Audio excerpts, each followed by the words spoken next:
Posledné zasadnutie mestského zastupiteľstva v Lipanoch v tomto 5. volebnom období sa neslo v slávnostnej atmosfére odovzdávania ocenení ľuďom, ktorí sa výnimočne podielali na živote mesta.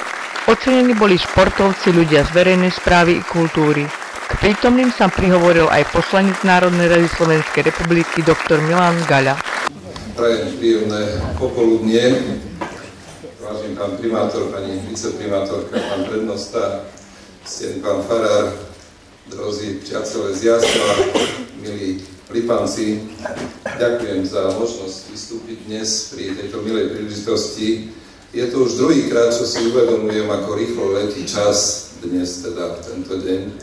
Prvý raz to bolo, keď som bol meniť pneumatiky v pneuservise, letné za zimné, a ten majster mi hovorí, že ako by to bolo včera, čo sme to robili, hovorím, ako by to bolo hneď zajtra, čo budeme meniť opačne za letné. A druhýkrát je to tá príležitosť, keď si uvedomujem, že ubehli 4 roky, čo toto zastupiteľstvo vykonávalo svoju nieľahkú činnosť.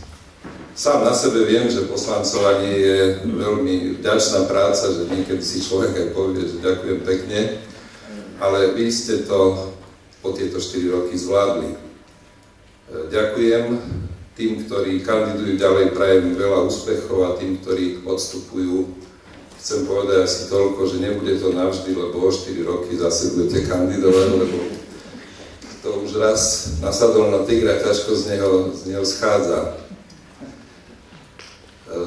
Toto zastupiteľstvo, ktoré dnes končí, má také dve zvláštnosti. Spomínam 4 ženy, čo je 30%, toľko presne odporúčal Bundestag numerus clausus pre účasť žien v politike. A sú tu 4 Vladimirovia, takže je to také zaujímavé, ďalších 30%. Verím, že aj naďalej tieto čísla budú také, aké sú.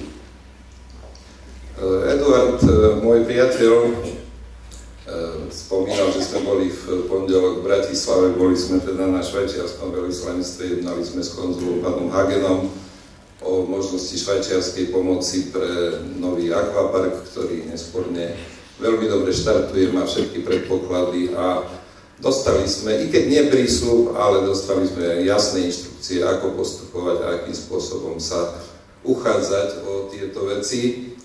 Tak verím, že svätý Mikuláš z Flí, ktorý je švajčiarsky národný svetec, bude tomuto zámeru naklonený a bude spolu so svätým Martinom pomáhať.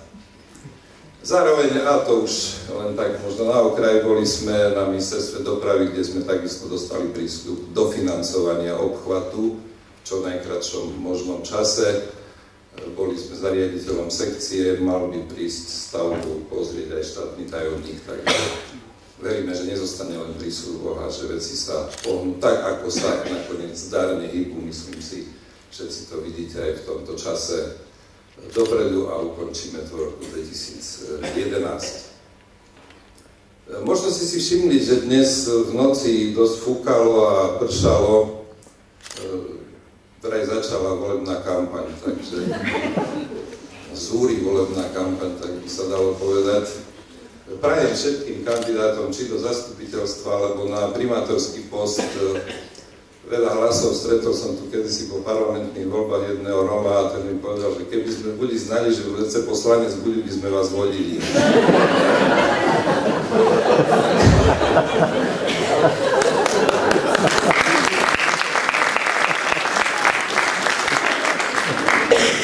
Možno, keďže je už volebná kampaň, neporuším žiadne moratórium, a keď tak trochu sa vyznám z mojich citov Gedovi, ktorý má také dve zvláštnosti, je primátorom už 5. volebné obdobie, chvíľu bol aj predsedom ešte Mestského národného výboru.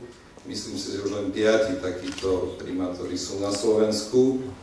To je taká jedna rarita. A druhá rarita je tá, že Eduard hospodári v čase krízy s plusovým rozpočtom. Takže gratulujem.